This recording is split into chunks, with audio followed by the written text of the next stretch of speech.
Hello dear subscribers, today I will show you how you can easily change your time for automatically locking your screen on Android device. So for doing this you just need to go to settings, and in settings you will find lock screen, so just open it and here you will see option sleep. So just click on it and here you will see that now it's about 1 minute you must be 1 minute inactive uh, and your phone will automatically locked.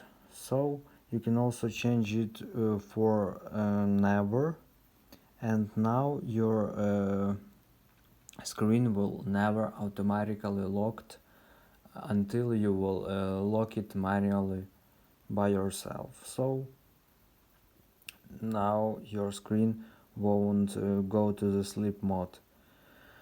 So this is how it works. Thanks for watching, have a nice day, subscribe to my channel, click like, and goodbye.